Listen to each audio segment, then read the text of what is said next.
quand je suis arrivé dans l'aventure, Agendrix avait encore 0 client payant. D'un point de vue développement, il fallait refaire le code au complet. Puis d'un point de vue marketing, comment bien se positionner très rapidement avec Agendrix en développant justement beaucoup de stratégies de contenu. Au début, ça fait 7 ans qu'on fait du contenu à fond, puis qui nous a permis de développer vraiment un gros awareness sur le temps, mais aussi à renforcer des centaines et des centaines et des centaines d'articles dans plusieurs langues, des milliers d'articles au total dans les 3 langues.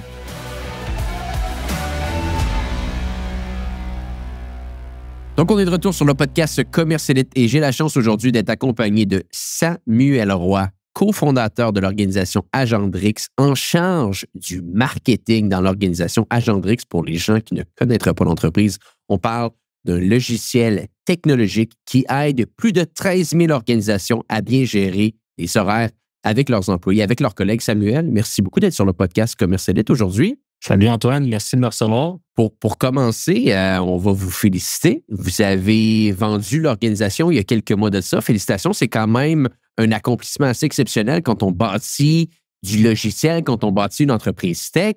Ça a été un gros moment pour vous. Absolument. Un très gros moment qui s'est fait en fait sur une longue période aussi. Souvent, on voit la nouvelle s'afficher en juin, mais c'est souvent des mois et des mois pour en arriver là, de négociations, de discussions, etc. Mais oui, ça a été tout un move, comme on dit. En tout cas, c'est assez exceptionnel. Tu as toute mon admiration. Puis bon, on va parler de cette belle histoire de Agendrix. On parle sur le podcast Commercialite à des directeurs marketing, des gestionnaires marketing, des gens qui s'occupent de la commercialisation dans leurs organisations. Vous, Agendrix, vous l'avez fait grandir très rapidement, plusieurs leviers que vous avez utilisés. Ramène-nous peut-être un petit peu à la base quand tu as pris en charge le marketing, puis tu t'es dit, on doit faire connaître notre logiciel tech, on doit aller chercher les clients. Par où on commence? Où est-ce que tu as commencé dans ton marketing? Oui, ben en fait, première des choses aussi, là, quand je suis arrivé, peut-être faire une courte histoire, là, en fait, quand je suis arrivé dans l'aventure, Agendrix avait encore 0 client payant. Donc, j'ai rejoint le fondateur initial avec 2 de mes partenaires. C'était comme un de nos clients, ultimement. On avait une firme de développement d'applications web et mobiles. C'était un de nos clients. On a joint avec lui. Puis, à ce moment-là, on partait vraiment de la base. D'un point de vue développement, il fallait refaire le code au complet. Puis, d'un point de vue marketing, il n'y avait pas encore de campagne de Google Ads. Il n'y avait pas encore de SEO, positionnement. Fait que, dans le fond, une des choses que moi, je me suis tout de suite attiré mon attention, c'est juste comment bien se positionner très rapidement avec Agendrix en développant justement beaucoup de stratégies de contenu. Au début, des stratégies de contenu principalement axées sur des features, plus des middle of the funnel, bottom of the funnel, justement pour aller rejoindre le client le plus rapidement possible, qui avait des prospects qui cherchaient des termes. Puis, on a tout de suite lancé des campagnes de Google Ads. Beaucoup de marketing traditionnel aussi au début, participer à des événements avec un nombre de mes partenaires qui était recruté en 2016. On allait à des shows de pharmacie, de commerce de détail. Puis ça nous a permis d'en apprendre plus aussi. Puis, bien honnêtement, je déborde un peu sur la question, mais une des choses qui a bien aidé au début, à savoir quel genre de page, quel genre de messaging, je faisais le service client avec mes partenaires. On faisait service client, je faisais de la vente aussi. Fait que tout ça m'a vraiment outillé en tant que marketeur pour vraiment déterminer, OK, c'est quoi les façons de les rejoindre, comment, puis c'est pour ça qu'on allait à des shows, puis qu'on a déterminé c'était quoi les shows, les événements qu'il fallait participer, parce qu'on le voyait bien avec les discussions qu'on avait, c'est où que ça allait mordre ou pas. Et c'est où que ça l'a mordu? Rapidement, je dirais. En fait, au début, Agendrix, c'est pas spécialisé dans une niche. En fait, on s'adresse à des. Juste expliquer brièvement, Agendrix, c'est un logiciel de gestion d'horaire, de gestion d'employés. On a un volet de gestion d'horaire, mais on a un volet aussi de gestion de temps. Ça s'adresse principalement à une clientèle de frontline workers, désolé pour l'anglicisme, mais c'est des gens intimement qui ont des horaires variables, commerce de détail, restauration, pharmacie, puis une variété d'une vingtaine d'industries. Au début, on allait très générique dans notre positionnement. Puis c'est vraiment d'un point de vue organique que ça a commencé qu'on a commencé à se positionner sur une variété de termes, puis qu'on a réussi à justement aller chercher un peu de traction. Ça a commencé très, très, très lentement. On parle de 1 client par semaine au début. C'était pas très excitant. C'était très difficile. Puis, après ça, on avait acheté les Google Ads. Et Google Ads ont pris beaucoup d'ampleur rapidement. À l'époque, les coûts par clic n'étaient pas en tout ce que c'est aujourd'hui. C'était beaucoup plus accessible. 2013, 2014? 2015 qu'on a commencé à faire du Google Ads.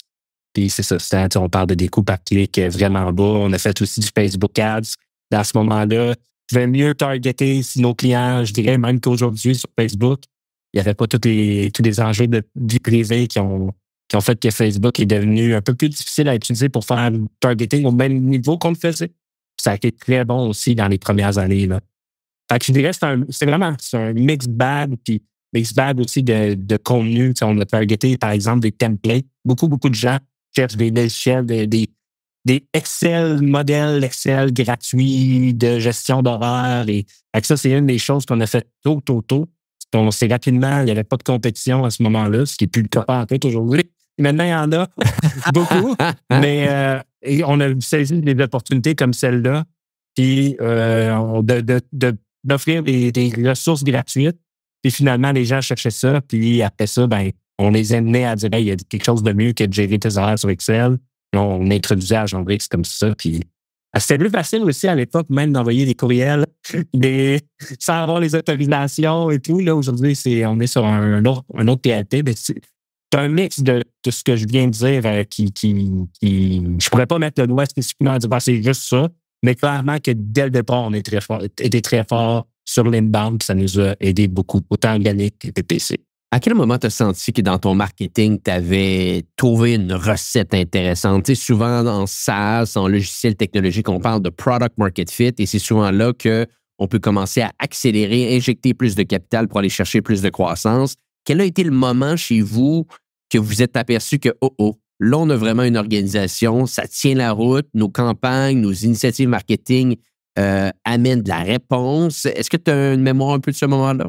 Oui, je te dirais que je te dirais à peu près déjà en 2016, à peu près mi-fin année 2016, que encore une fois, le fait de parler aux clients, de faire le service client, de comprendre les besoins, de voir à quel point les gens, on avait déjà des témoignages à cette époque-là, comme quoi les gens nous disaient hey, maintenant, tu sais, je peux travailler, je suis obligé de travailler le samedi, je peux passer du temps avec mes enfants. Parce que souvent, c'était comme la gestion des horaires. C'est un peu un mouton noir. Il faut que tu t'en occupes, mais c'est poche, puis c'est pas.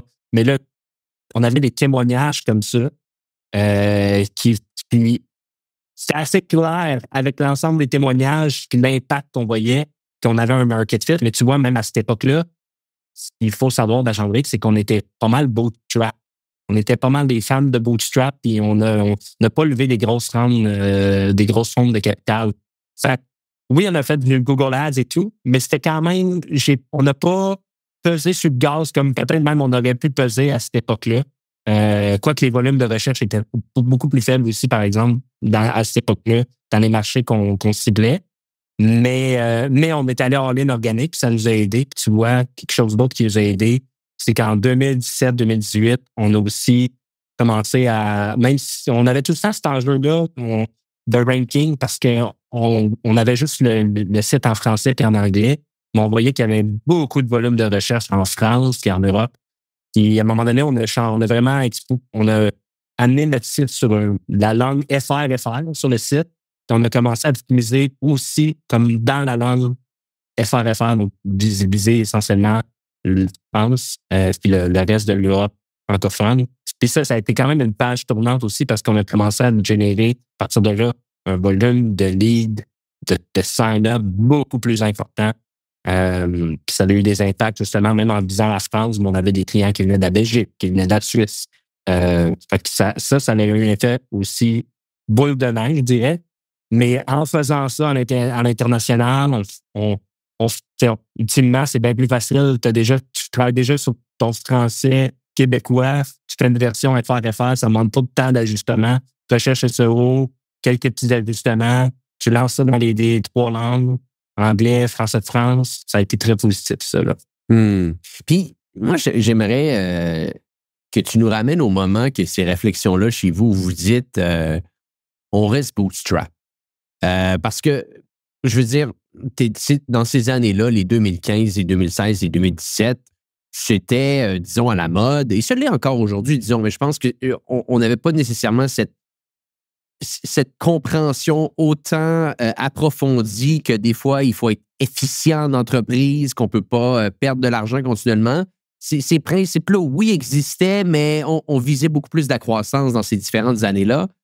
Et pour quelle raison, vous, de votre côté, vous n'avez pas voulu faire ça? Parce que ça aurait pu vous donner plus de munitions pour votre marketing, là. 100%. Une des raisons pourquoi on ne l'a pas fait, c'est qu'on se disait, c'est un peu d'un point de vue territorial, je dirais. Une grosse partie de notre croissance, qui encore aujourd'hui se fait au Québec. Puis on voyait qu'on allait par des moyens, mais quand même qu'on aurait eu, exemple, 2 millions à mettre juste en marketing dans ces années-là. On aurait pu en dépenser une bonne partie sur toutes sortes de choses, mais ça n'aurait pas été aussi efficient à ce moment-là. Puis on était vraiment, dans les premières années, là, jusqu'en 2017-2018, là, on était vraiment focus sur le Québec. On avait de la compétition, mais qui était plus vieux jeu, je dirais, leur logiciel.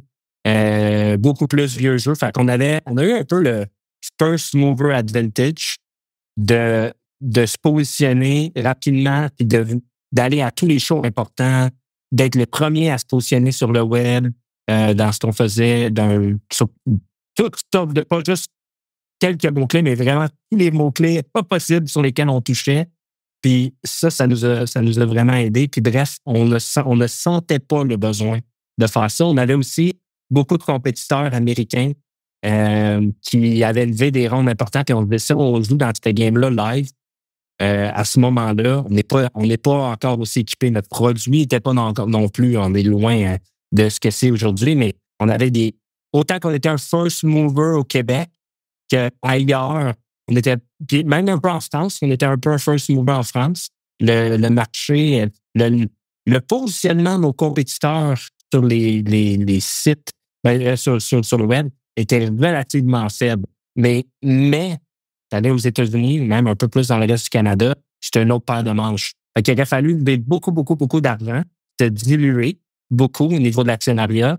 Puis aussi, ce qu'il faut savoir, c'est qu'on avait un partenaire aussi qui avait une grosse partie des parts à ce moment-là. Fait qu'il avait son mot à dire aussi sur la dilution et tout. Ce partenaire-là, qui était avec nous initialement, qui était le fondateur initial, on l'a racheté en 2021.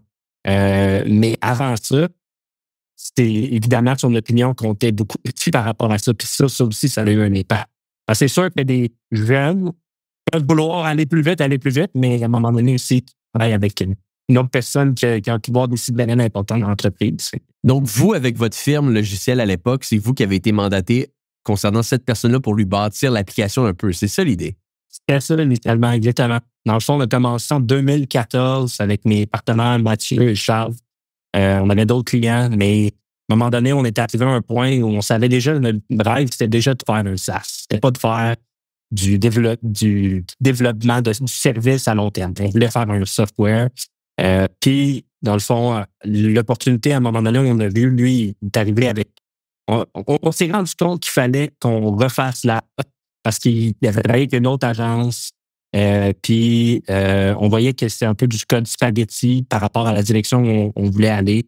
Il y a aussi une histoire de comme faire tout le back-end, de leur faire comme API-centric, mobile first, avec toute cette vision-là.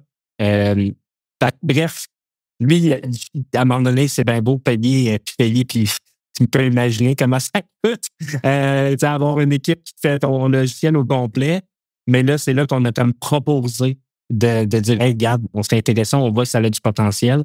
Puis à un moment donné, on a fait le saut complet de jumper. On a fait tout le monde des sacrifices importants pour jumper au complet. Ça, c'était en juillet 2015. Puis dire, OK, on se focus all-in là-dessus. On a fermé graduellement nos autres clients. Fait que ça a été le gros move qu'on a fait en 2015 là, pour développer Agendrix plus rapidement. Puis c'est le genre de business, on font cette erreur-là des fois, là, mais tu veux développer, on a développé, on a fait des projets en parallèle quand on était à l'université parce qu'on se connaît depuis longtemps, Mathieu, Charles et moi. Mais à un moment donné, c'est le genre de business, si tu veux vraiment développer, il faut que tu ailles en ligne. C'est juste, c'est tellement dur au début, la curve. La première année, tu sais, c'était vraiment pas de revenus. Puis, tu sais, on allait, justement, à ce moment-là, on cherchait à faire une seed round, puis personne ne voulait rien savoir, là, tu sais. Ouais. Finalement, on va financer nous-mêmes en faisant des sacrifices. On allait chercher du love money un peu, en investissant notre propre argent qu'on avait fait avec le Jam. Lui, il avait remis de l'argent, puis c'est comme ça qu'on s'est financé. Puis on a eu un peu de financement aussi, Sherbrooke, Innopol à l'époque, la CET aussi qui avait investi avec nous. Comme plus des trucs locaux. Incroyable. Puis bon, tu nous parles un peu du marketing au départ. À quoi que ça ressemble votre stack aujourd'hui, globalement? Est-ce que vous êtes encore très dans l'organique? Est-ce que vous êtes beaucoup plus présent dans le volet payant? Comment vous allez chercher les clients encore en 2025? Oui, beaucoup encore dans l'organique. On a travaillé depuis des années à développer notre stratégie de contenu. Depuis des années, ça fait 7 ans qu'on fait du contenu à fond, puis qui nous a permis de développer vraiment, je dirais, un gros awareness sur le temps, mais aussi à renforcer des centaines et des centaines et des centaines d'articles dans plusieurs langues, des milliers d'articles là, au total dans les 3 langues. Puis on a vraiment développé un arbre de liens dans notre titre. Puis on a un domaine rating, je pense que j'avais parlé à un moment donné de 69, mettons sur Href, pour ceux qui connaissent ça un peu. Mais tu sais, ça se fait. T'arrives pas de même du jour au lendemain, à part si c'est une nouvelle business AI, puis tu réussis à faire parler de tout partout, là, du jour au lendemain, comme il y en a qui ont réussi récemment à faire ça. Mais dans notre cas, c'est ça, c'est la stratégie du passé d'avoir développé beaucoup de contenu, beaucoup de ressources, c'est OK, il y a un logiciel et les gens cherchent des templates de gestion d'horaire, cherchent aussi d'autres types de templates. Quel genre de type de template? Développer plein de templates.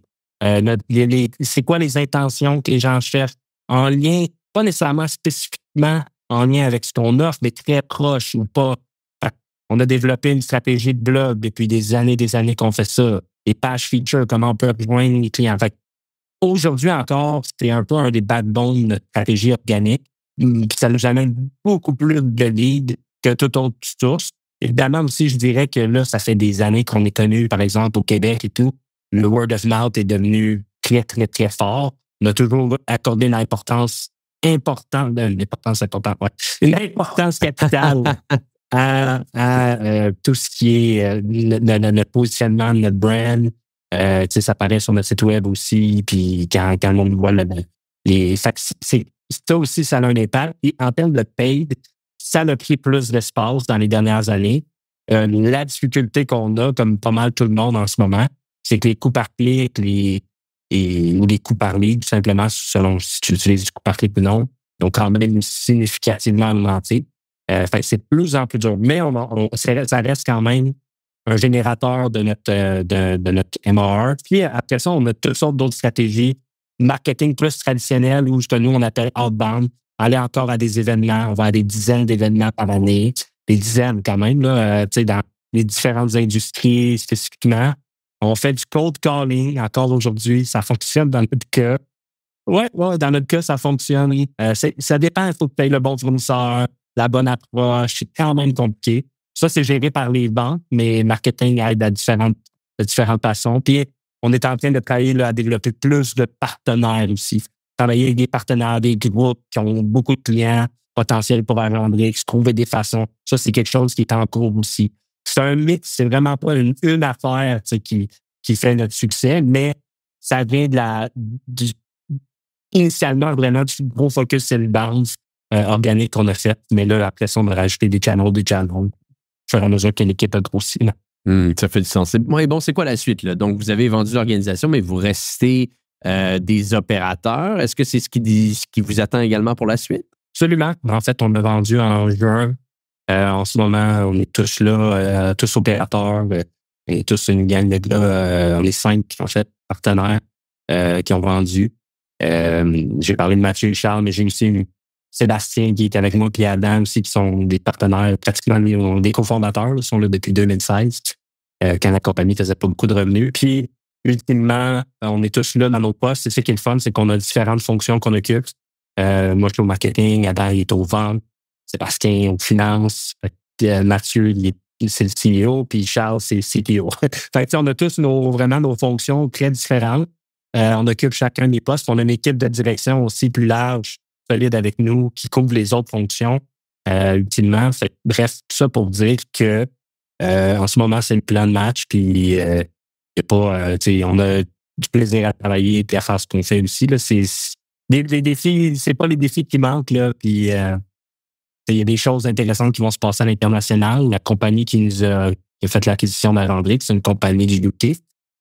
Puis une des raisons principales pourquoi ils ont fait l'acquisition d'Agendrix, c'est pour qu'on développe Agendrix au UK aussi, puis dans d'autres pays. Fait que c'est quelque chose qui est en travail depuis des mois et des mois, développer l'offre comme avec les changements qui s'en impliquent au UK, avec leur suite de produits existants aussi. Fait que bien intéressant comme défi, là. On va suivre ça de près. Samuel, merci d'avoir été avec nous aujourd'hui. Félicitations encore. Exceptionnel ce que vous avez fait avec Agendrix, avec les moyens du bord, les bonnes techniques de guérilla marketing, événements, cold calling. On adore ça. C'est bien de l'entendre. Dernière question avant de te laisser filer. Tu aurais relancé une entreprise SaaS aujourd'hui. Qu'est-ce que tu ferais en tant que marketing pour commencer? C'est une bonne question. Ce que je peux dire en ce moment, puis c'est vraiment pas pour décourager personne, mais la game est plus compliquée que c'était. Je pense que ça va toujours être de plus en plus compliqué. Clairement, une des choses que je ferais, c'est comme on l'utilise de plus en plus l'IA pour faire notre contenu, pour faire des gains de temps qu'on est capable d'aller chercher, tout en préservant la qualité. On ne fait pas juste tout faire. Mais tu sais, j'utiliserais tous les tools possibles pour faire, parce que se positionner organiquement, c'est encore faisable. Se positionner, faire du PPC, c'est encore faisable. Une des premières approches, dépendamment de faire du PPC pour tester juste est-ce que je suis capable de générer de l'attraction? Est-ce que je suis capable d'avoir un product market fit? Des premières personnes que je parle, ça, c'est le genre de trucs que je fais. Après ça, clairement, organiquement, je le fais, mais pour vrai, en ce moment, je pense qu'il y a aussi un retour au marketing traditionnel. Puis on le voit en ce moment, c'est de plus en plus dur aussi faire du bon tracking, c'est de plus en plus dur targeter. Je ne veux pas dire qu'il faut faire tout, mais vraiment les rencontrer des clients dans les événements, commencer en parallèle à faire du PPC pour se positionner sur certaines affaires, surtout des trucs middle et bottom of the funnel, puis commencer à bâtir l'organique sur le middle et bottom of the funnel. Puis idéalement, à la base de tout ça, avoir une offre ou quelque chose qui est distinctif. Parce que si tu arrives, comme dans notre cas, tu es un compétiteur à Agendrix, puis tu essaies de faire exactement ce qu'on a fait, mais 10 ans plus tard, c'est sûr, ça va être difficile. C'est trouver l'angle aussi dans ton product market fit qui va être bon. C'est une game qui n'est pas juste dépendante du marketing, là. Absolument. Samuel, merci beaucoup. Et pour les gens qui ne connaissent pas Agendrix, allez jeter un petit coup d'œil sur leur site web. On mettra un lien dans les notes de l'épisode. Et pour les gens qui nous écoutent, on se dit à bientôt pour un prochain épisode du podcast Commerce Élite.